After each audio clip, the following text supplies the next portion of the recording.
Welcome everybody to Ridiculously Raw, the most must-see show on YouTube today. Hello, friends. Your ridiculously over good brother Anthony Floyer here, joined by good old MF Michael Fletcher, the phenom Michael Bullock, our first lady of the wrestling forum, Dee Dee Woodson, for the next couple of weeks will not be with us. Not sure what's going on with that. I don't know if it's work commitments or family commitments, but she said she'll be back with us in 2 weeks for the Go Home show. So can't think of a better time to have our dear sister back for that. So, but the three of us, we're gonna hold it down as only we can. And oh my goodness, what we just witnessed. That's all I'm gonna say on that. But unlike last week, we're back on time constraints, gentlemen. So I'm hoping we can keep this within an hour if we can. That would be great. So nothing more to say. Let's dive right on in. Monday Night Raw as we continue on the road to WrestleMania 34, the first of 3 remaining episodes of Raw before WrestleMania. We were live tonight from the American Airlines Center in Dallas, Texas, the home of the NBA's Dallas Mavericks and the NHL's Dallas Stars. Of course, they recently hosted some NCAA tournament action this past weekend, and SmackDown Live is going to be there tomorrow night as well. So we'll see what MF and company have in store for us tomorrow. But for right now, the A show took Dallas tonight, and what a way to start! I mean, we had General Manager Kurt Angle coming out. It sounded like he was going to set the agenda for the show as always, and all of a sudden, out comes Roman Reigns. Wait a minute, isn't Roman Reigns temporarily suspended? What's going on here? And then from there, he gets handcuffed by these U.S. Marshals, who are obviously plants, I'm pretty sure. Or as I call them, Gestapo security guards. And then all of a sudden, he finally showed up. The Universal Champion Brock Lesnar. All hell breaks loose. And, well, it wasn't all that all hell broke loose. It's just that Brock Lesnar absolutely manhandled Roman Reigns, beat the living daylights out of him. There's nothing left for me to say. This was the segment of the night. I thought it was between 2 segments for me, but if I'm going to be real honest with you, this was the segment of the night. I got to say, this was the segment by a smidge here. This was an excellent angle to open the show. You could see where it was going once Roman was handcuffed, but the attack by Brock Lesnar was over the top, vicious and savage, and seemed to turn some of the live crowd against him. Here's hoping they come up with a reason. Well, actually, no, I'm gonna backtrack there. I'm just gonna leave it at that. But the broadcast team was calling for help, and nobody showed up. But man alive, I mean, this is how you start a Monday Night Raw. Roman cuts another scathing promo. Well done. And then Lesnar, the beatdown. Man, I mean, okay. Now I know nobody really wants to see this match. I know those in the IWC don't give 2 damns about this match, and I can understand. Can't please everybody. But after what I saw here tonight, Bullock and I, we had our Raw chat tonight, and we couldn't believe it. I mean, we were like, wow, they went there, and they did. I can't wait to hear what MF has to say about this once he saw this. But man alive, I mean, this to me, segment of the night. And for all of you who don't give a damn about this match, start giving a damn about this match, because tonight, after what I witnessed, my excitement level personally, not just as a Raw guy, but as a fan of professional wrestling, this segment tonight, this angle tonight, the scathing promo by Roman, the beatdown by Lesnar, my excitement level for this match has just gone sky high. Well done, gentlemen. And I cannot wait to see what you have in store for us in New Orleans in 20 short nights from now. So, nothing left for me to say. Segment of the night, without a doubt. Good old MF, Michael Fletcher. This is right up your alley, man. I mean, Smash Mouth, physical. This was Be a Man right here. Yeah, it was. No doubt about it. This was definitely Be a Man. This was definitely whatever you want to call it. Beatdown City. Tempers were flaring as usual. And yeah, there was a lot of great moments in this. And the thing was, going away from it is that, look, we know that fans don't care about this match going into WrestleMania. Fair enough. Okay. But if you notice, it was just one of those things that WWE needs to get the excitement level for WrestleMania, either good or bad, whatever you want to feel, whatever you want to say. That's the way that it needs to happen, and the way that they executed it. But the story and the way that they executed the storyline made the match even better. It made it feel relevant, and of course, WWE is gonna want to, you know, make the match at least compelling enough that we're gonna be interested. Unfortunately, I don't think that's gonna translate much into WrestleMania. I think the fans are gonna try to hijack the main event. And I hate to say this, but you got an international crowd coming from all parts of the world to New Orleans to watch this fight. You can get the average WWE fan, and if it was any other event, I think you're going to be fine. But remember, this is an international IWC crowd, the Smarks, as they like to call them. They're going to be at WrestleMania. I hate to say this, they're going to try to hijack this fight, and they might. As much as the excitement level is, as much hype as this fight is getting now, this might be all for not Anthony Florio at WrestleMania. Because remember, nobody really gives two you-know-whats about Roman Reigns. I hate to say it, but let's call it a spade a spade. And especially with the feeling that Brock Lesnar might be leaving after WrestleMania, this has a feeling of WrestleMania 20 all over again. I hate to do that, but I need to be legit about it. This has the feel of WrestleMania 20 all over again. A red hot promo, red hot storyline going to Mania, and then the wheels literally fell off. Now, if we get close to what we got at WrestleMania 31, before the cash in by Seth Rollins and all that stuff, if we get almost a carbon copy of WrestleMania 31, but if we get an actual resolution this time around with either Lesnar or Roman wins, I think that will be a better payoff than what we're going to get. Even though once again, I'm going to say it, I think the fans are going to try to hijack this fight more than any others. Yes, it was a segment of the night. Yes, I'm very interested and excited for it. But at the end of the day, we got to see how that translates at Mania. Go ahead, Michael Bullock. It's all yours. Yeah, I'm going to say, this was the segment of the night. Yeah, Roman Reigns, he cuts another scathing promo, and the way everything was built, especially with Brock Lesnar, with that beatdown, that is a way that you start off this edition of Monday Night Raw with a bang, with a solid segment like this, and I agree with Anthony Florio. My expectation of this match is going sky high, and I'll even go on the record of saying this. I think this could be better than 31. I know the IWC is going to disagree, and Fletcher says maybe hijack this match, but come on, people. I know you're IWC people, but how can you not get hyped up after seeing a segment like that? I'm interested in it. Florio's interested in it.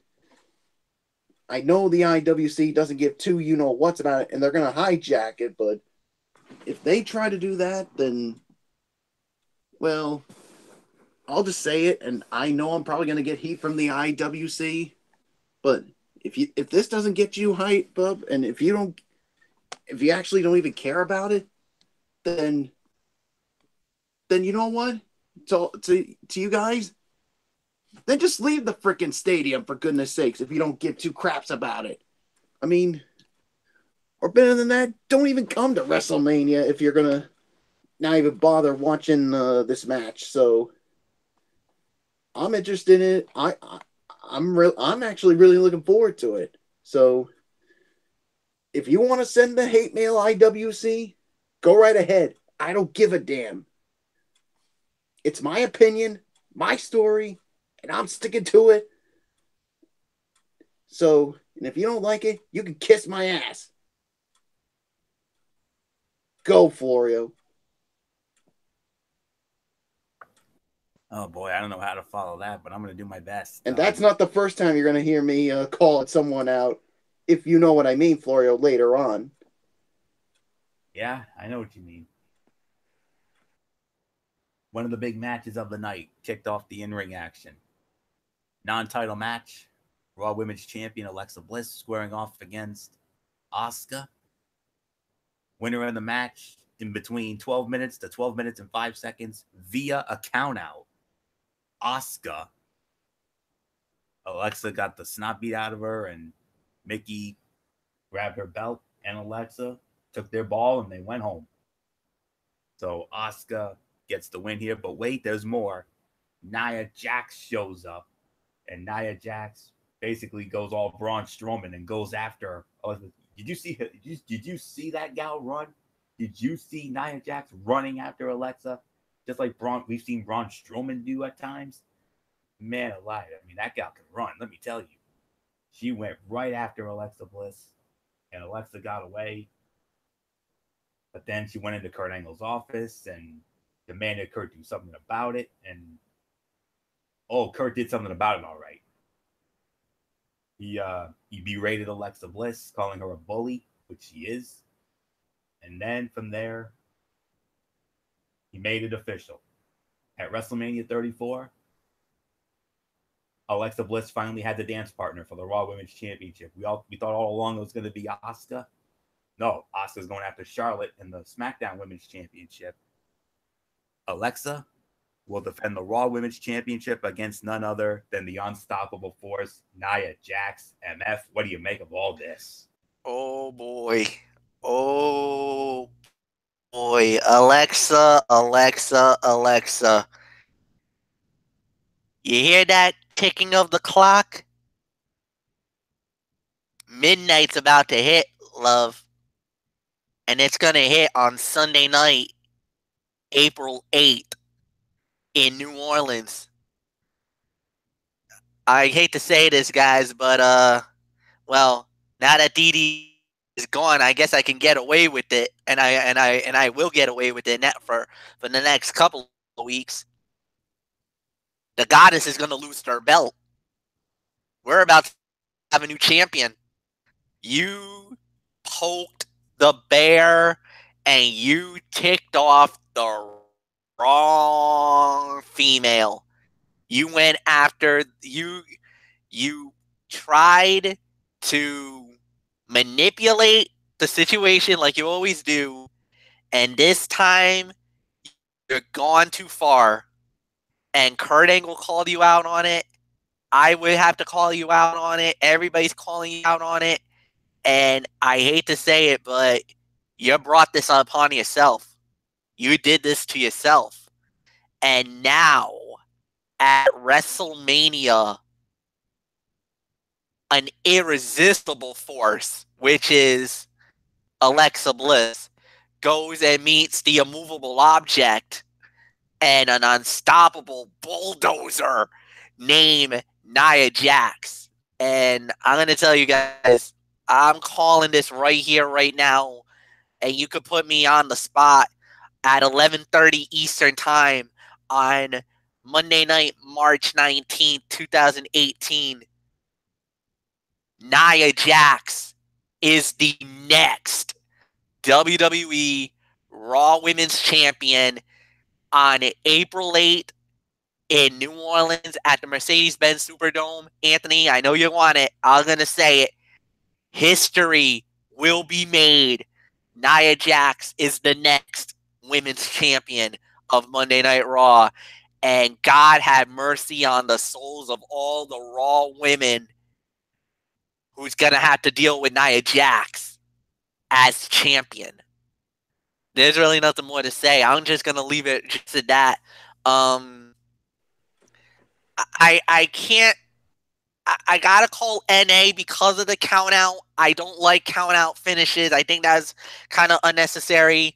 but the post fight made up all the difference. And now, oof, you know, all the fellas, all the men around the world, send a little prayer to your goddess because she's gonna need it, and then some at WrestleMania, because I think it's gonna be a bloodbath. Remember how dominating China was to Ivory at WrestleMania 17? That's gonna be like nothing compared to what I think is gonna happen at WrestleMania 34. Nia Jax is your next champion, folks. Michael Bullock, it's yours. Quote to the goddess: be careful what you wish for, because you just might get it. You wanted to poke the bear. You wanted to use all the manipulation, all the dirty stuff you wanted to do.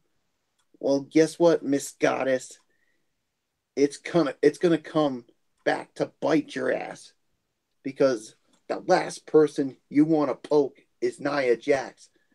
And Nia Jax is coming for blood, and she wants your blood badly.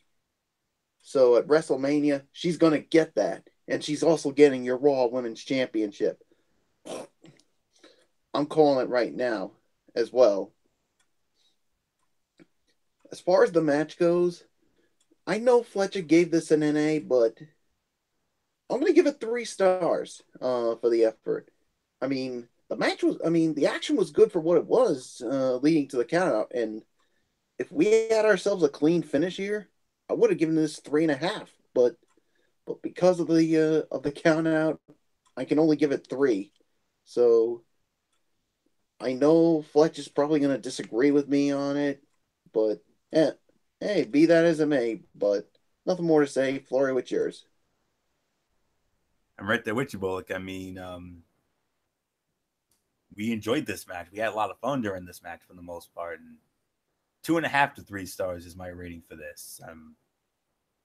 I mean, it was an okay match. I mean, you knew that they were working towards a finish to both protect Bliss and advance her angle with Jax, while also keeping Asuka undefeated. As an overall angle, it was solid and it served its purpose. So, I mean, I don't think there's really anything else to say about that. I mean, it is official. Nia Jax will challenge Alexa Bliss for the Raw Women's Championship at WrestleMania. And yeah, no need to wait until our preview show, guys. I couldn't agree with you boys more. I think we're looking at the next Raw Women's Champion. I mean, I think the era of the goddess is over. So, nothing more to say. Let's just move on here. We got the monster among men, Braun Strowman, one-on-one with Cesaro. Now, an interesting ruling was made. Braun Strowman won that tag team battle royal last week, and we were wondering what was the deal. What's the story here? What's going to happen? Braun Strowman will challenge the Bar for the Raw Tag Team Championship at WrestleMania. However, the caveat is he must find a partner. He says he doesn't need one, but he did say to the Bar that I have one, and Kurt Angle also promised him a match against one of you, and Cesaro was the one who took the challenge.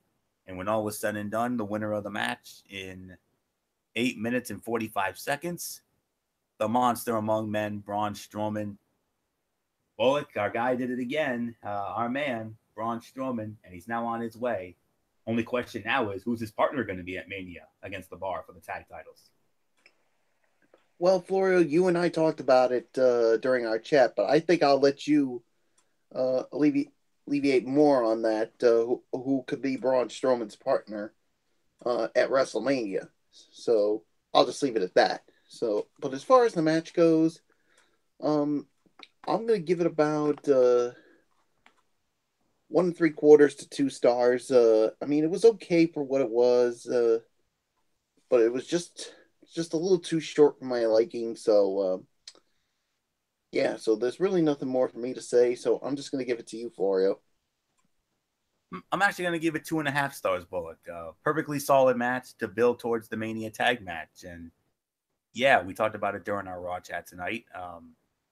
Who do I think could be Braun Strowman's partner? Now, I know this might be out there, but there was a dirt sheet that I read. Well, more like a comment, really.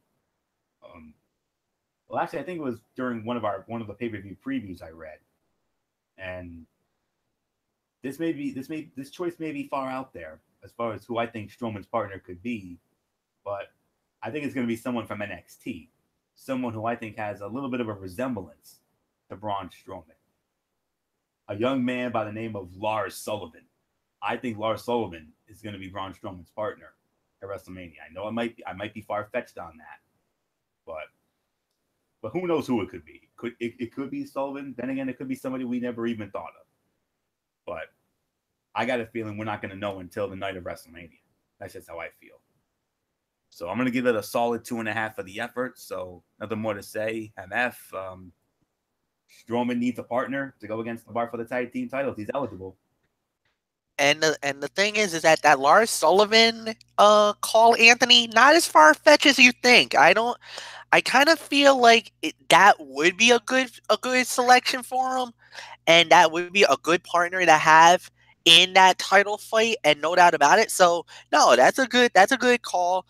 One other person I was thinking that we haven't seen in ages is maybe Cassius Ohno. That's another guy that I started thinking, because I think it's going to be somebody from NXT, because I don't know why, I just think it is. I heard a rumor about maybe another guy possibly coming to WWE, but I don't think they're going to get him in time for WrestleMania, or they might save him for after WrestleMania, the night after. But there's a few things that needs to be straightened out on that. But yeah, this is a good fight. 2.5 stars, solid match. Strowman gets an opportunity now. He's gonna be at WrestleMania. He will be on the show now, fighting and getting an opportunity at the tag team title. Going into it, that was the last thing I thought was gonna happen. But good for him. Congratulations. We'll wait and see from there. So nothing more to say. Anthony, it's yours. And what's a ridiculously Raw without a cutout? And we have a cutout here. Tag team match, the Revival, squaring off against Titus Worldwide, with MF's favorite Dana Brooke in their corner as always.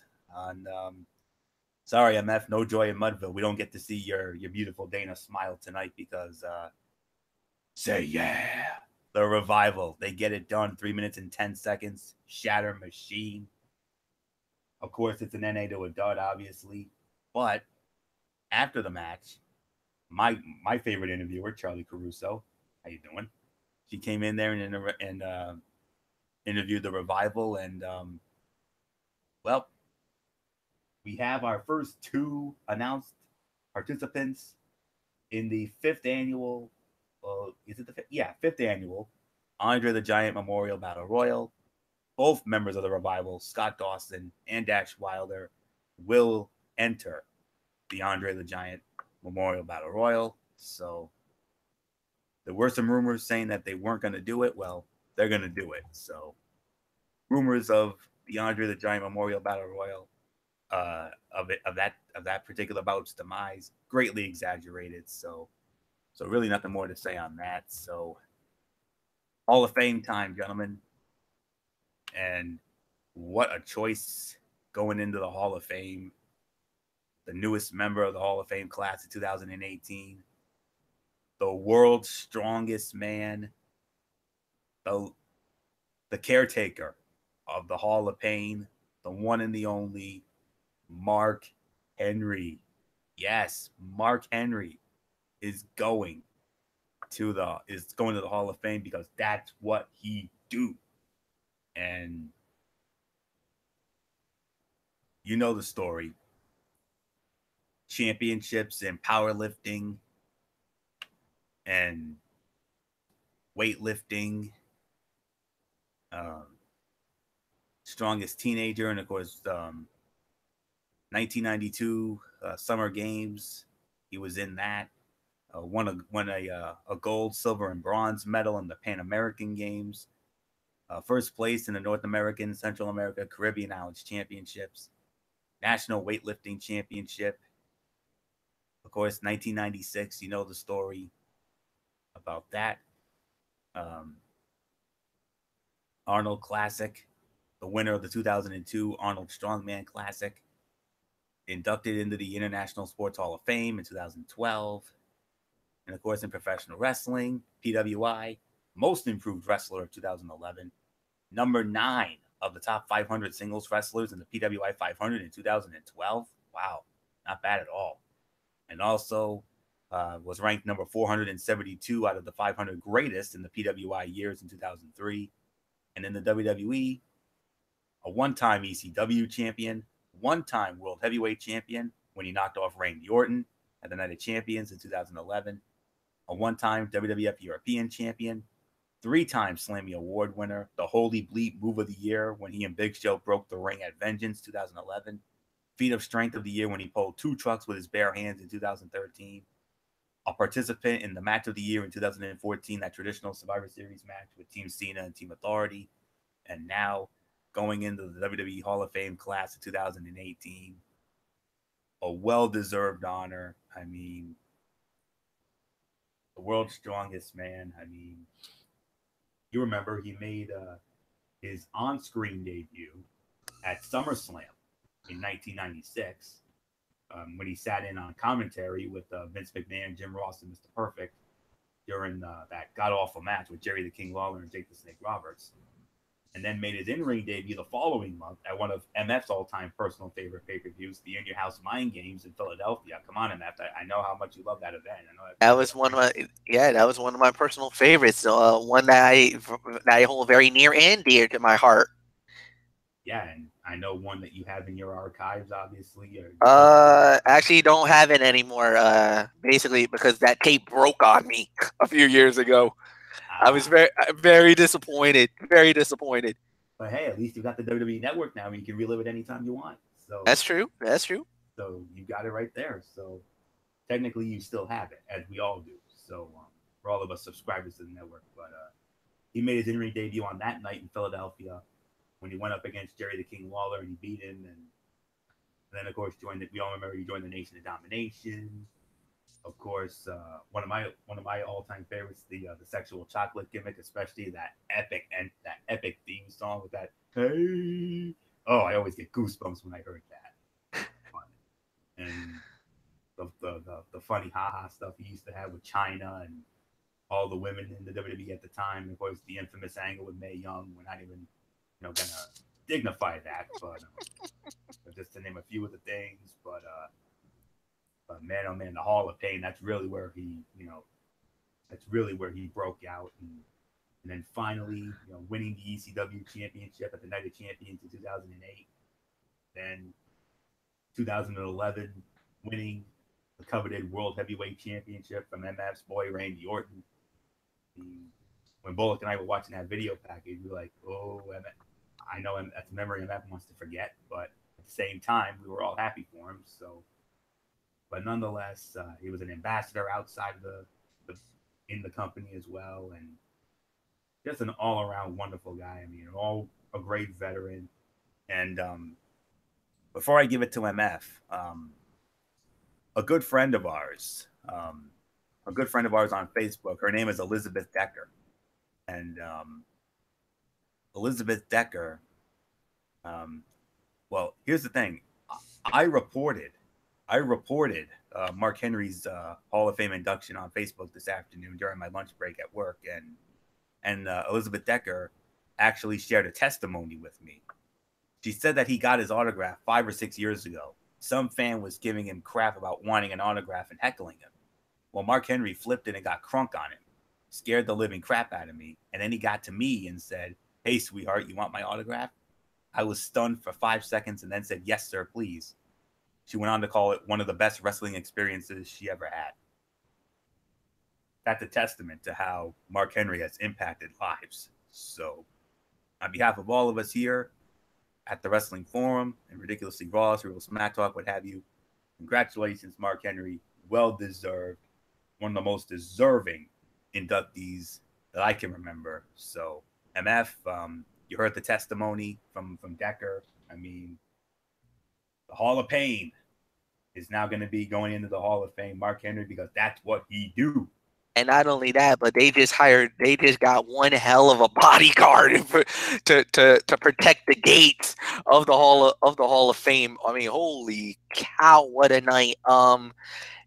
And you know what? I actually was talking with a couple of my colleagues, Bill McConnell and with Richard Lopes.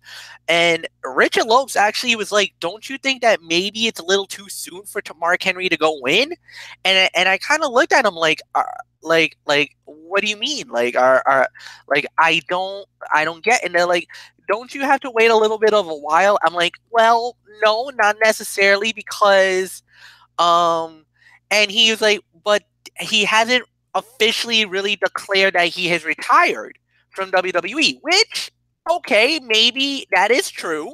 He hasn't officially retired from WWE, but I remember there's been some special circumstances where men who's left WWE has been inducted into the Hall of Fame almost immediately. I know when Eddie Guerrero passed away, he went in almost right away.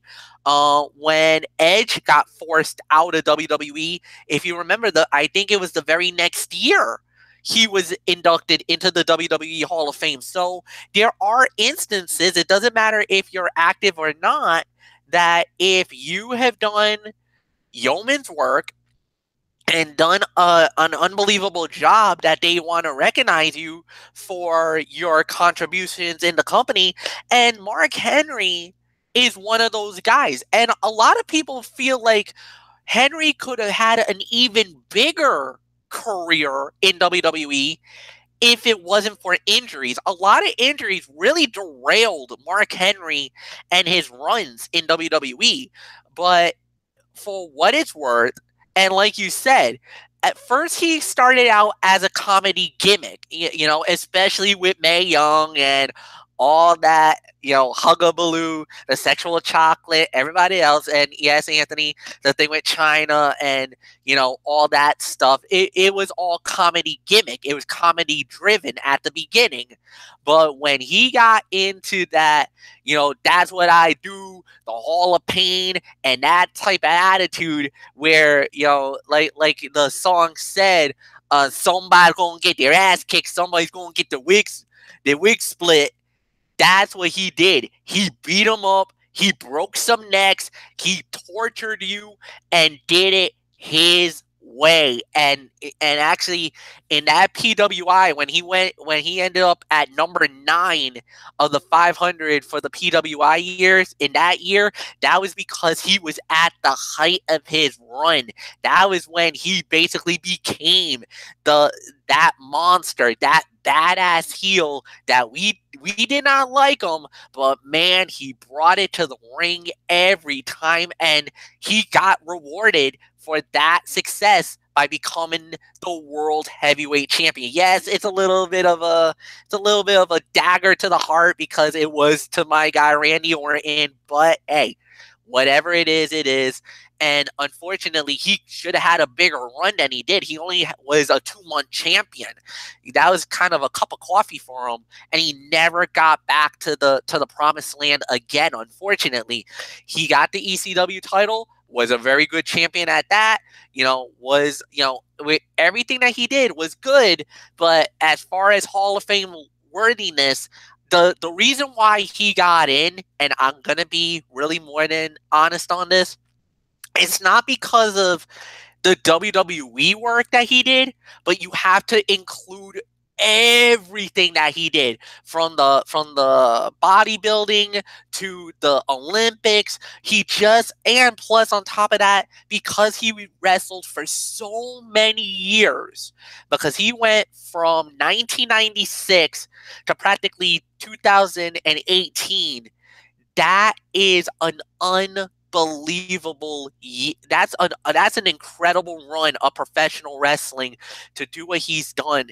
And the body of work itself, yes, it's not as extensive as a lot of other Hall of Famers are, and it's not as deep or anything else, but because of the fact that this guy never ever complained, never did anything wrong. He always stayed on the straight and narrow. He was always a company guy. And normally when you're a company guy and you work your tail off and get noticed by the right people of WWE, things like this happens to great people. He is a respected man, and let me tell you, even Richard Lopes will say this. He got a number of moments where he got to meet Mark Henry, and just like Elizabeth Decker said, Henry is one of the most coolest peoples to meet. If you heckle him, he's gonna give you that right back. But from what I know, he's one of the nicest guys to hang around with, just to get to know. He's always willing to get an autograph, always willing to take a picture within reason, as long as you're not a douchebag. But when you're one of those cool people, he's one of the nicest guys that you hear in WWE. So nothing more to say. Awesome. Congratulations, Mark Henry. Well deserved, my friend. Bullock, it's yours. Yeah, a huge honor for Mark Henry. I mean, I'm glad he's going into the WWE Hall of Fame. I mean, all the accomplishments he's had. I mean, especially winning the World Heavyweight Championship, and of course, he won the ECW title as well. So, I mean, he's had one heck of a career. So, yeah, you guys pretty much touched on everything. So, congratulations to Mark Henry going into the WWE Hall of Fame. So, yeah, there's really nothing more to say. Let's just move on, Florio. And let's try to pick up the pace a little bit here, gentlemen, as we move on to our next match, women's tag team match. Sasha Banks and Bayley against Absolution, Sonya Deville and Mandy Rose. Absolution wins it in about 10 minutes. So, MFs, we started with you. Try to pick up the pace a little bit, if you would. Yeah, that's all right. That's all right. Solid fight. Absolution easily predicted was going to win that match. Bayley and Sasha just can't get along. You could feel it. You sense that the explosion is happening. There's really nothing more to say. 2 to 2.5 stars is my rating for the fight, but that's all I'm going to give it. Bullock, it's yours. Yeah, I'm going to give it 2 to 2.5 stars as well. I mean, yeah, you could see. Yeah, I mean, Bayley and Sasha just can't get along. So, yeah, there's really nothing more to say. So I'm just going to move on to you, Florio. 2-star match. It was okay. But more importantly, it continued the issues with Bayley and Sasha. Absolution, Sonya and Mandy, they continue to improve. I reckon we're going to see all 4 of these ladies in that women's battle royal at WrestleMania. So, nothing more to say. Let's just move on. John Cena. He wanted an answer from The Undertaker. He didn't get an answer from The Undertaker, but he did get one from Kane in the form of a chokeslam. And next Monday night on Raw, John Cena will go one-on-one with the Big Red Monster, Kane, in Cleveland, Ohio, at the Q next week. So, Bullock, this is what you were waiting for. And another week, another no-show from Taker. You said to give up on it. No, I'm not giving up on it just yet. I didn't say I gave up on it, Florio. I mean, get that through your skull. I haven't given up on it either. And John Cena, this was another good segment here.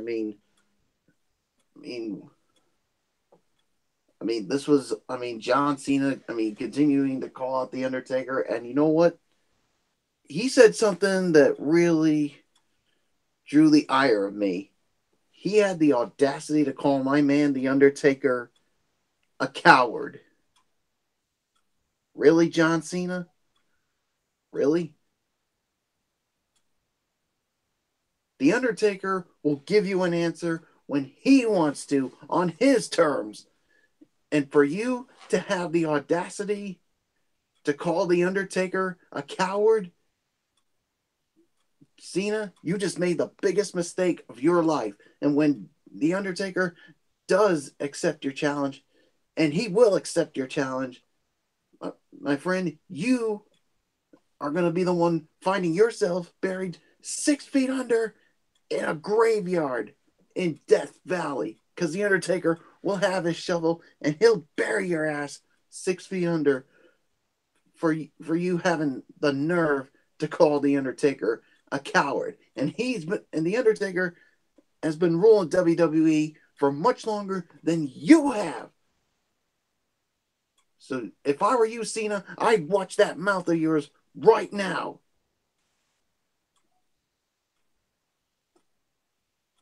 I'm done. Move on, Florio. Second best segment of the night. Another good promo from Cena, who is carrying this feud right now. The ending with Kane, that took a lot of it away from me. Because it felt really flat. I mean, obviously it was little brother,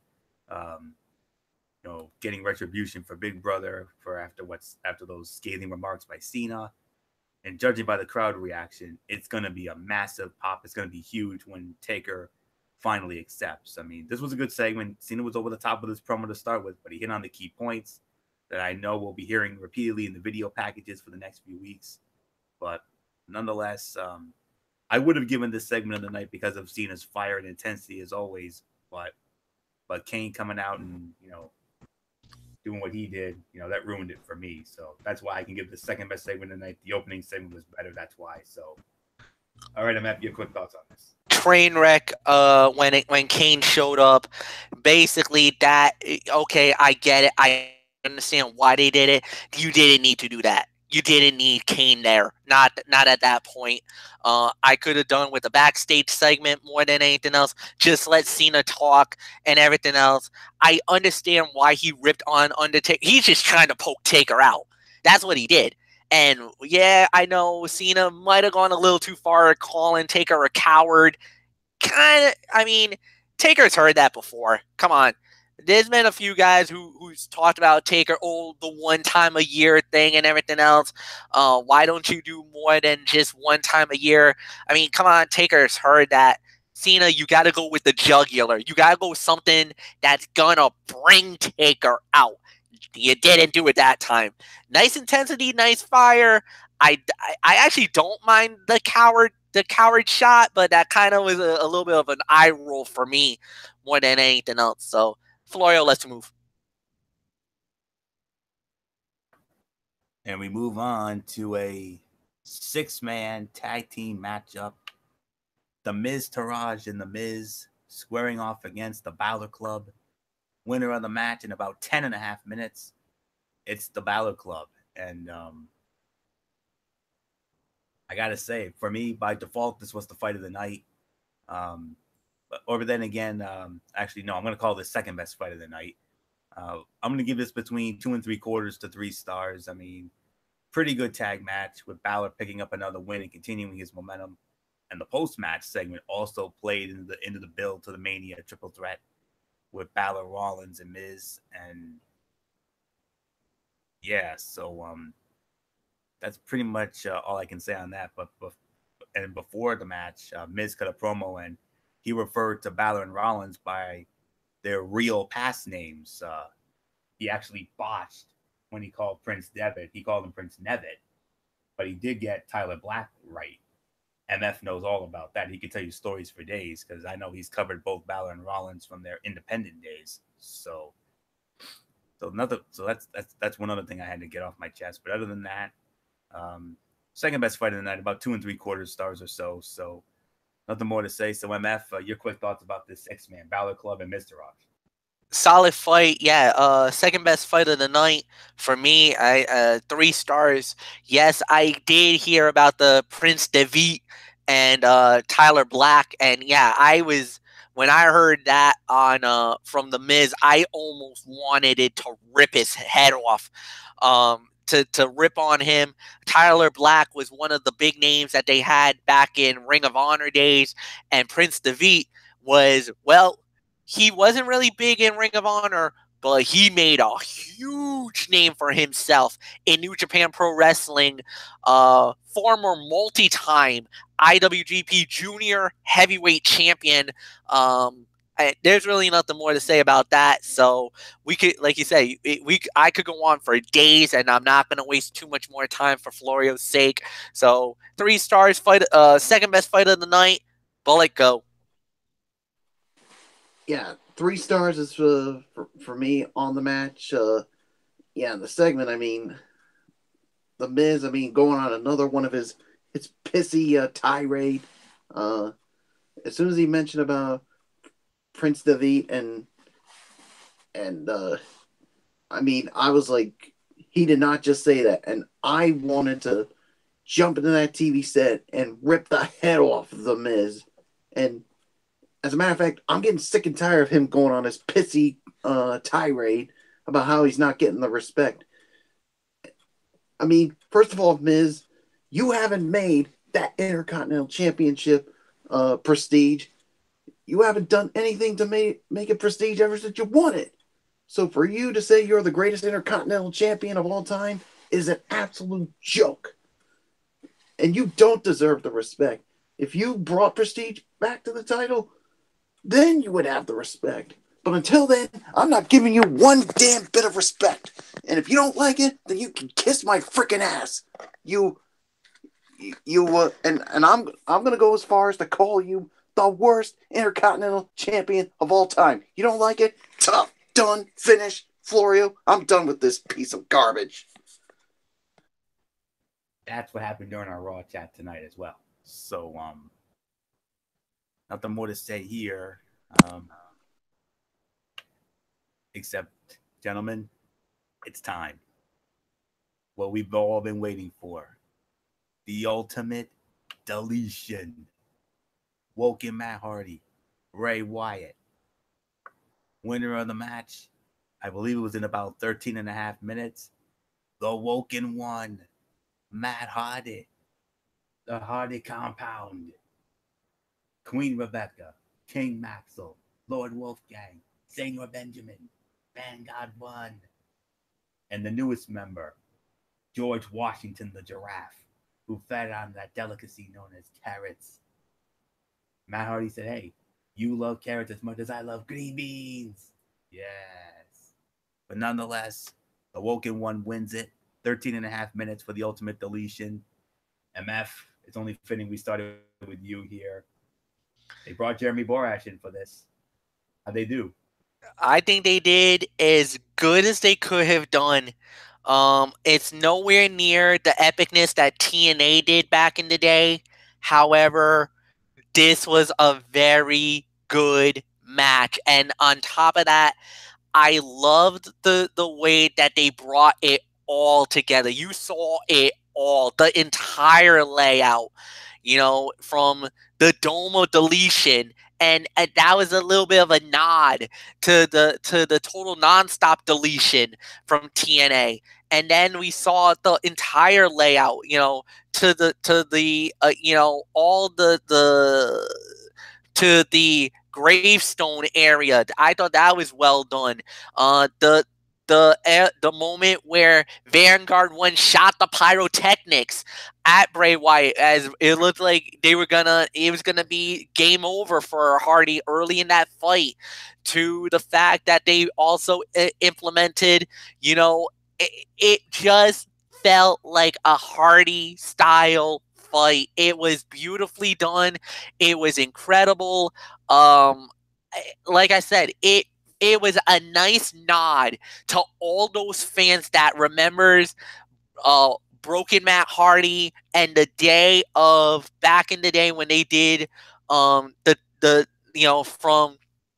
the final deletion to Delete or Decay, or to the total nonstop deletion and the tag team Apocalypto, yes, and everything else. And it just was I really was like, wow.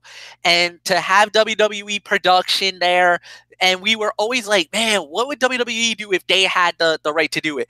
Now we got to see it. I gotta be honest, I think TNA did it better when it came to that, but this was they did as good of an effort as they did, and I really need to get at Michael Cole for saying I'm so sorry we got to do this. How dare you, Michael Cole? Who the bleep do you think you are to say about that? We've been begging you guys to bring the Broken Brilliance to them, and now I'm wondering what the heck's gonna happen. Bray Wyatt fell into the lake of reincarnation, and he's gone. Where did he go? What happened to Bray Wyatt? That's a scary proposition. I think Matt Hardy, you might have won the battle. You might have think that the Great War is over. Oh, my friend, I don't think so. I think Bray Wyatt might be reincarnating himself into something more deadlier, something more sinister than ever before. Be careful what you wish for, Matt Hardy, woken or not. And nice little cameo by Brother Nero, by the way. Jeff Hardy, that was pretty awesome to see. But I don't know. And it was also good. It's also awesome to see Senior Benjamin and Vanguard 1. I actually thought he was going to break Vanguard 1. I was fearing the worst at that moment, but no, they did this. Well done. Well done. Michael Bullock, you never got to see it in TNA. You finally got to see it, the Hardy compound and all the glory. What did you think first time seeing everything? I enjoyed it, Fletch. Mm. I mean, I enjoyed it watching it for the first time. I mean, I enjoyed it, especially with Florio. I mean, as soon as Jeff Hardy appeared as Brother Nero, I'm like, yes, we got Brother Nero. Yes. I mean, that was just awesome. I mean, I enjoyed it. I mean, it was fun to watch. I mean, I think this thing between them is far from over because who knows what's going to become of Bray Wyatt. So, yeah, so there's really nothing more for me to say. So let's just get on to our overall thoughts in this edition of Raw. Well, I got to give you my quick thought on this. Oh, sorry, Florio. It's all right, man. When you were excited about it, you're absolutely right. Fight of the night, good and fun overall. But to me, like MF said, it lacked the charm and the overall absurdity of the original Hardy compound fights that really put that over the top back in TNA. But it'll be interesting to see where they go with the Bray Wyatt character from here with that Lake of Reincarnation gimmick. They have a chance now to completely reboot his character. But overall, it was a good introduction to the Broken Universe elements that are new to WWE fans, like Bullock and countless others. So really nothing more to say on that. So fight of the night for me, even though I really can't put a star rating on it. So with all that being said, now it's our overall review. And if it's okay, I'm gonna start it off because I'm sure Bullock's not ready to give a rating. So I'm gonna take it for a spin first. Say Bullock a trip here. Between 6.25 to 6.5. I mean, it wasn't as strong as last week, though the build to WrestleMania has been well done so far. The show peaked with the excellent angle that opened the show with Roman and Lesnar and Angle. It was disappointing that we didn't get to see Ronda Rousey again, even though she was advertised. But I think they're holding her off until like the go home show, I think, from what I read. But, overall solid show. And while there wasn't a lot of good or great wrestling, there was no filler, or should I say trifle unnecessary filler, as the show was focused on continuing the established angles and the continued build to WrestleMania. So nothing more to say for me. 6.25, 6.5 out of 10 is my rating. So MF, your quick rating for the show tonight. I agree. 6 out of 10. Nothing more to say. Bullet, go.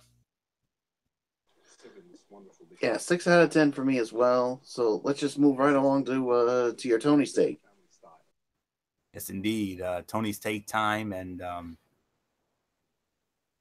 we've got 205 Live.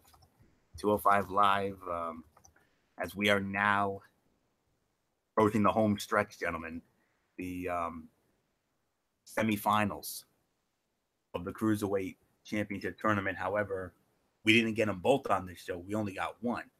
We're going to get the other one on the show tomorrow night. But for this show, We started it off with a tag team match. An interesting tag team match. Hideo Itami and Akira Tozawa against Lince Dorado and Grand Metalik. Itami and Tozawa win the match in about 8 minutes and 14 seconds. 3 stars, good, fun, energetic tag match to kick off the show. It got a thumbs up from me, no doubt about that. So, and then we had Jack Gallagher. Jack Gallagher was in a squash match against some Joe Schmo. It was an okay squash, I guess you could say. Nothing really to write home about, but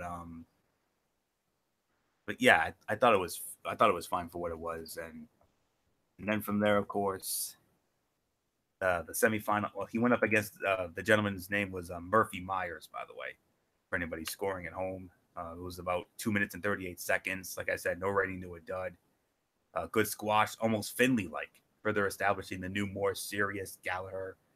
And then the semifinal match that we were waiting for, guys. Roderick Strong, Cedric Alexander, winner of the match in 15 minutes and going to WrestleMania to battle for the Cruiserweight Championship. Cedric Alexander. Not with the lumbar check, with one of those infamous roll-ups out of nowhere, gets the win. Fight of the night, and to me, the fight of the tournament so far. 4 stars.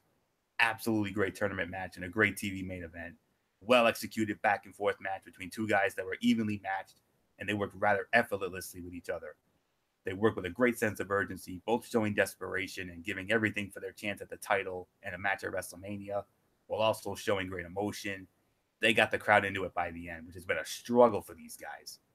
Great match with Alexander getting back to the title shot and earning his spot on the showcase of them all. So that's it. So Cedric Alexander, we'll find out who his dance partner will be at WrestleMania. Will it be his good friend Mustafa Ali, or will it be his old nemesis Drew Gulak? Only time will tell. We'll find that out tomorrow. But 7.5 out of 10. Another very good and strong show, and under the new direction. I gotta say, they got the best show on TV every week. It's better than Raw. It's better than SmackDown Live.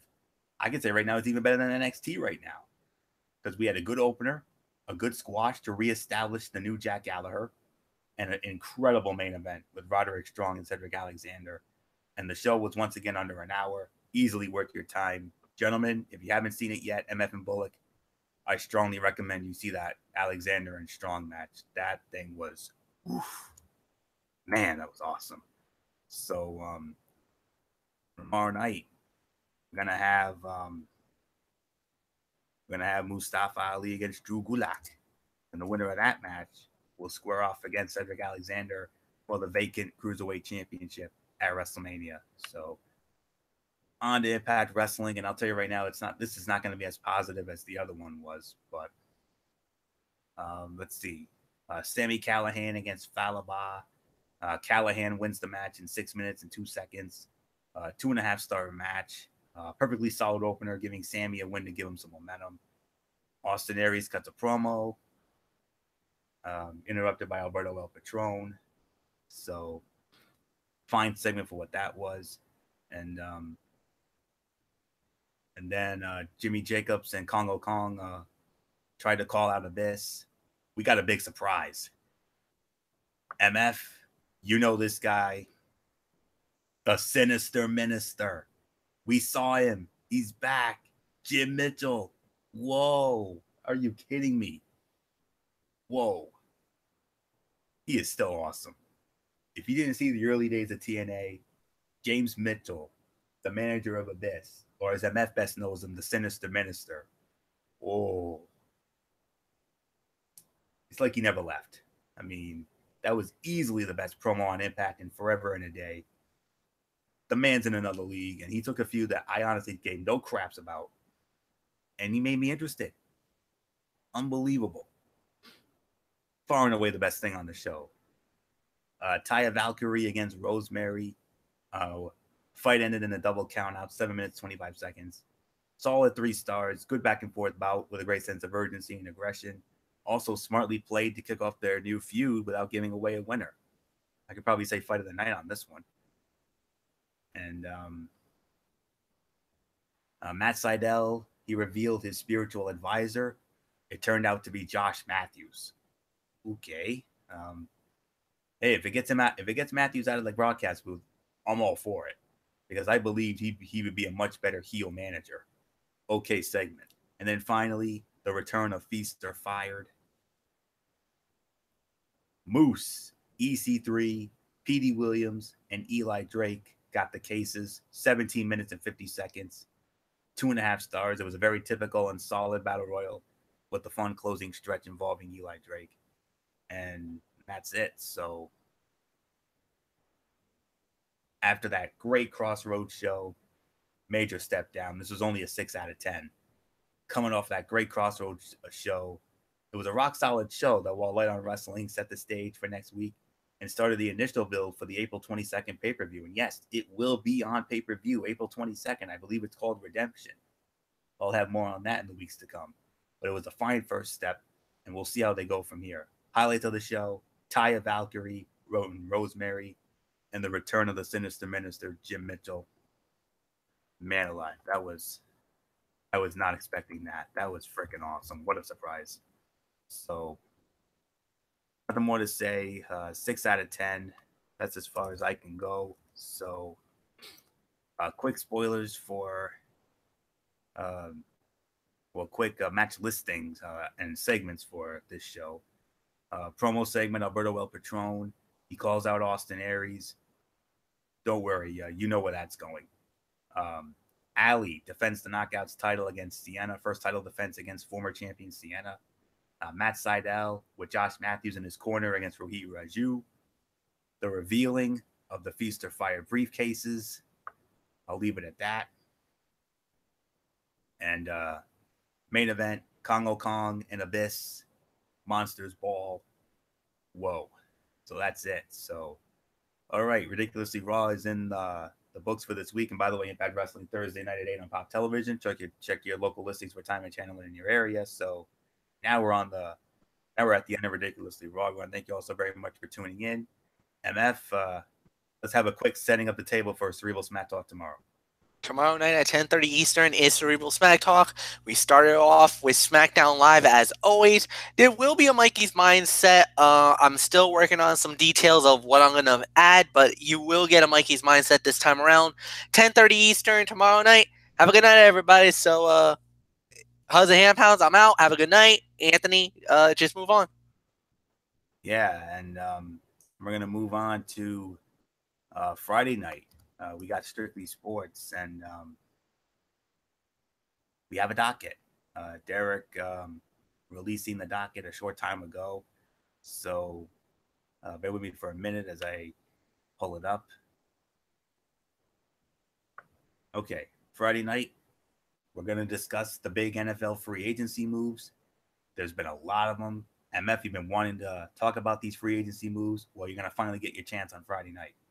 We're also going to talk about Jose Altuve. He signed a big-time contract extension. We're also going to preview the 2018 Major League Baseball season. We're going to recap the Sweet 16, preview the Elite Eight in the NCAA tournament, NBA Power Rankings, and if necessary, we will have more live commentary of the games. You remember what we did last Friday night, that historic moment which we'll never forget for as long as we live. You know the story, UMBC, Virginia. You know the story. So that's it. So until, and then of course next week, Ridiculously Raw as always. Second to last Raw before WrestleMania, getting close. So nothing more to say on this. So until tomorrow night for Cerebral Smack Talk with MF, it's your ridiculously over good brother Anthony Florio here. For good old MF Michael Fletcher, for the phenom Michael Bullock, and in spirit the Twisted Angel D.D. Woodson, and Bullet Club Soldier 445 Derek Pereira. You know the routine, everybody. Thumbs up. Talk to you later. Yeah. Go to Fortune 4 style. Bye for now, my friends. God bless. Be good to each other. Have a blessed Tuesday. Until tomorrow night for the Cerebral Smack Talk, you've been watching Ridiculously Raw right here on the Tone 25 on YouTube.com. And remember, no matter what anyone tells you, wrestling is indeed actually real. For everybody who's been a part of this one, for now, Anthony Florio, so long.